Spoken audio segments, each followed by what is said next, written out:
Let It Be. It's one of the most well-known Beatles songs.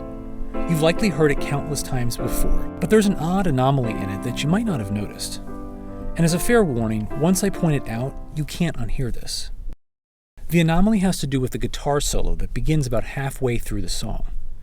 If you listen very closely, you can hear the faint remnants of an earlier erased guitar solo in the background. It's easier to hear on the single version, so let's use that first.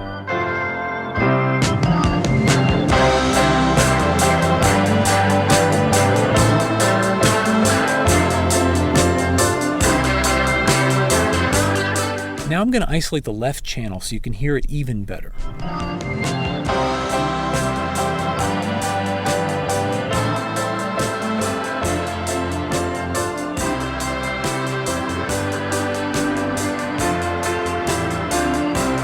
Did you hear it?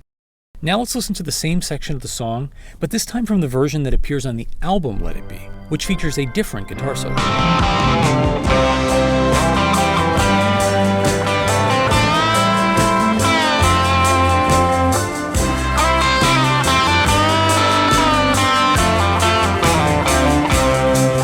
Although the two versions have completely different guitar solos, for reasons that I'll get into later, you can hear the same faint ghost guitar solo in the background. So what's going on? Well, to explain, we need to do a little digging into the song's rather complicated recording history. Paul McCartney wrote Let It Be during the tail end of the White Album sessions in late 1968, but the song wasn't recorded by the full band until early 1969, at the start of the ill-fated Get Back project, which, true to its name, was meant to be a return to roots for the band, forgoing the more complex, experimental approach of Sgt. Pepper's or the White Album, and instead performing songs live together as a group, without tape loops, sound effects, or overdubs. And so on January 31st, 1969, the group convened to record the master take of Let It Be, with Paul on piano, John on a rare bass guitar performance, George Harrison on electric guitar, Ringo on drums, and special guest Billy Preston on organ. Unfortunately, the Get Back project soon became mired in drama, and so Let It Be, along with a bunch of other songs, were basically shelved for almost a year. In early 1970, the band revisited the Get Back project and finally finished off the songs that they had started a year earlier. As for Let It Be, however, they ended up releasing two strikingly different versions of the song.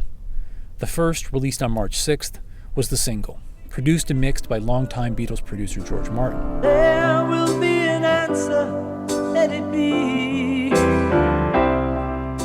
2 months later, a second version of the song was released on the Let It Be album, which was released after the Beatles had announced their breakup.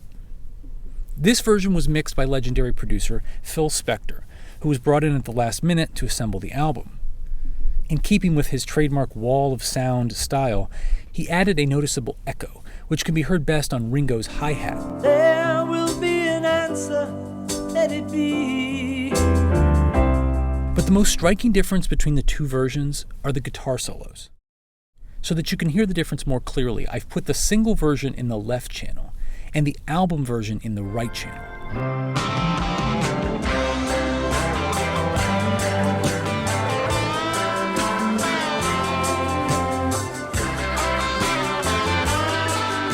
They line up perfectly because both versions of the song actually use the same backing track, the one recorded back in 1969.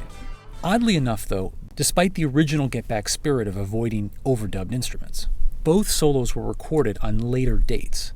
3 months after they recorded the January 1969 backing track, George returned to the studio to record a new guitar solo, which was overdubbed onto the backing track, replacing his original solo from that session.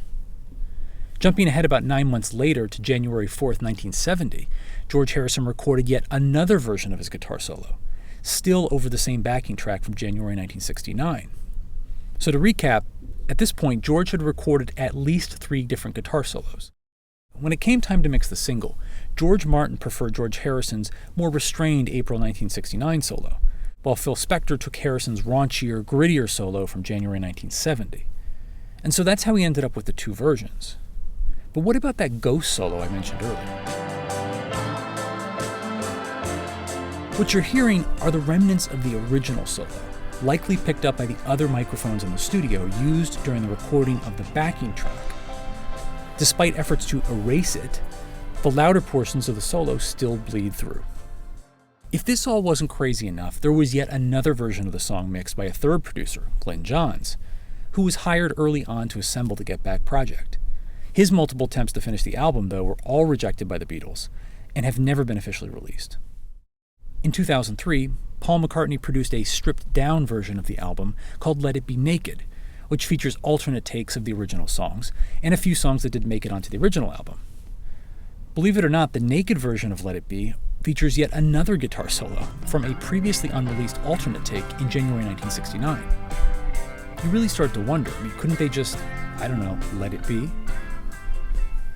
All messiness aside, Let It Be still stands the test of time as one of the Beatles' greatest hits, despite the irony of it being released just days before Paul announced his departure from the Beatles, in one of the most acrimonious breakups in music history. I hope this episode has shed some light onto the mystery of the many guitar solos and the reasons for so many versions of this song. Which version do you prefer best? Let me know in the comments. And if you enjoyed this video, please subscribe to my channel You Can't Unhear This, and check the links in the description below to purchase the track and help support my channel. Thanks for listening.